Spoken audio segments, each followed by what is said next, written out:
Hello to my divine friends. कैसे हो आप सब? बहुत सारे सवाल आ रहे हैं, बहुत सारे मैसेजेस आ रहे हैं आपके कि मैम 88 पोर्टल आ रहा है, क्या करना है बताइए। बहुत ट्रिगर आ रहा है।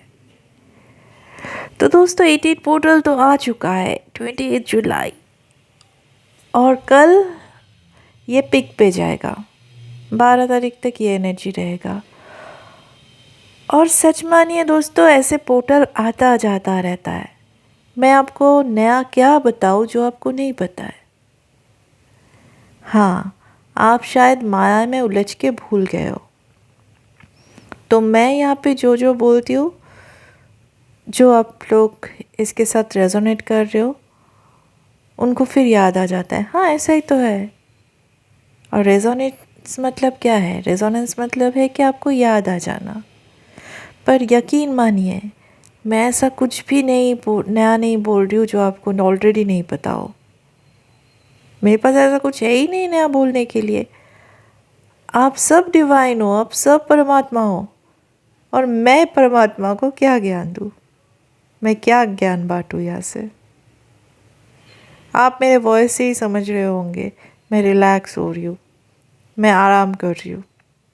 हाँ, बिल्कुल रिलैक्स चिल्ड मूड में हूँ। तो बात ऐसा है कि अगर आपने प्रेम को समझ लिया ना, तो दुनिया में सब कुछ मिल गया। परमात्मा, आत्मा, मोक्ष, डीएम, डिवाइन यूनियन, सब कुछ मिल गया। पर ये प्रेम किससे? कौन सी प्रेम? अपने डीएम से, अपने हस्बैंड से, अपने बच्चों से, अपने फैमिली से? नहीं, सिर्फ यही प्रेम नहीं है। प्रेम वो है जो कण कण के साथ होता है, जो हमारे हर एक सांस के साथ, हर एक ब्लड के साथ, हर एक सेल्स के साथ समाया हुआ है। जो प्रेम एक चींटी को देख के भी होता है।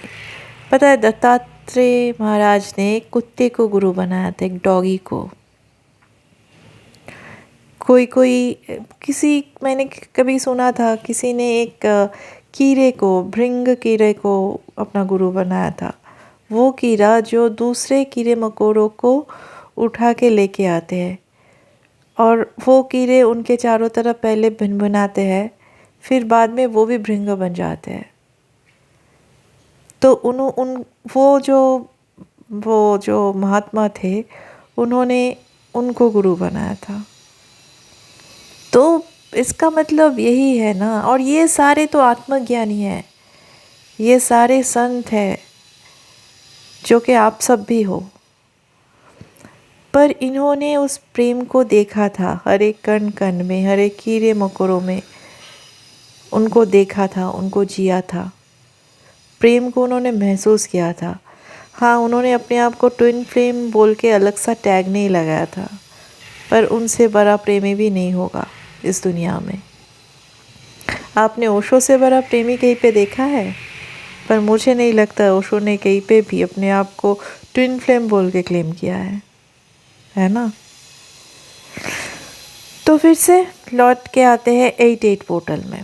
तो 88 पोर्टल में क्या करना है? सब बोल रहेंगे कि आपको हाई वाइब में रहना है, पॉजिटिविटी में रहना है, बिल्कुल दुखी नहीं रहना है, हमेशा पॉजिटिव पॉजिटिव सोचना है, दुख को लाना ही नहीं है आजू बाजू में। पर क्यों भाई?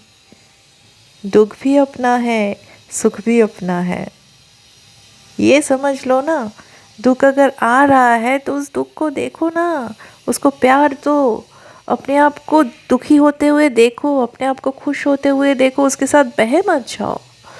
उस चीज़ को बस पकड़ के अपने आप को बैठो और देखो, हाँ मुझे ट्रिगर आया, मैं दुखी हूँ, मैं अपने आप को दुखी होता हुआ देख रही हूँ, मैं आपको सुखी होता हुआ देख रही हूँ, मैं आपको अपने आप को खुश होते हुए देख रही हूँ। महसूस करो ना। ये टाइम पे अपनों से ट्रिगर मिलेगा। लोग बोलते हैं कि बाहर से काफ़ी सारे नेगेटिव एनर्जी आते हैं जो हमें ट्रिगर देने के लिए, हमारे वाइब्रेशन लो करने के लिए आता है। बट आप अगर अपने आप में सोचोगे एक बार, आप अगर ये परसेप्शन में रहोगे, ये माइंडसेट में रहोगे कि सब कुछ मेरा ही है। बाहर से कौन आएगा मुझे ट्रिगर देने के लिए? जो ट्रिगर देने के लिए आएगा वो भी मेरे अंदर का कुछ है जो उसको उभर के सरफेस पे लाने के लिए आ रहा है, तो उसके लिए भी परम कल्याण हो, उसका भी कल्याण हो। जब आप ये माइंडसेट में रहोगे तो कौन आपको रोक सकता है? यूनियन के लिए कौन आपको रोकेगा? मोक्ष पाने से कौन रोकेगा आपको? कोई नहीं रोक सकता। बस प्रेम में रहो, प्यार में रहो, बेशुमार प्यार में रहो। और यही एक तरीका है यूनियन पाने का। कुछ वार्निंग से, कुछ रिचुअल से, किसी भी चीज़ से, साधना से कुछ नहीं होगा। बस प्यार में रहो, सिर्फ प्यार में रहो। अपने आप से प्यार करो। जब अपने आप से प्यार करोगे, बेशुमार प्यार करोगे, तो कण कण के, प्रकृति के कण कण से प्यार करने लगोगे। अपने आप को दुखी होते हुए देखो, अपने आप को सुखी होते हुए देखो। और कौन देख रहा है? वो देख रहा है जो शिव है। शिव यानी वो कैलाशों की वासी वाला शिव नहीं है। वो आदि गुरु की बात नहीं कर रही हूँ। आदि गुरु ने तो वो जाना था, वो शिव तो जाना था, वो निर्गुण निराकार परम तत्व को, और फिर उसी के नाम से उनका नाम हो गया शिव। तो वो शिव जो निर्गुण निराकार परम तत्व है, और वही शिव से आता है शक्ति। ये शक्ति है कौन? प्रकृति। सुख दुख, आना जाना, रोना हंसना, ये सब प्रकृति है, ये सब प्रकृति का खेल है। और ये भी शिव से ही आया, उस परम तत्व से ही आया है। 0101 कॉन्सेप्ट याद है? पता है? 0 यानी शून्य और 1 यानी प्रकृति। शून्य से ही आता है 1, और ये परम तत्व और प्रकृति से बनता है माया।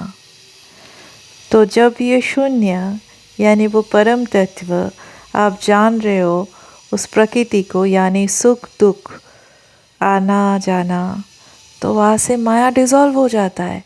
और जब माया डिज़ोल्व हो जाता है तो सब कुछ एक है, 1 है, शून्य में विलीन हो जाता है। जब आप ये एनर्जी में रहोगे तो किसका मजाल है आपकी यूनियन रोके, है ना? जानो अपने आप को, प्यार में रहो, मज़े में रहो, बिल्कुल ऐश करो। All the best.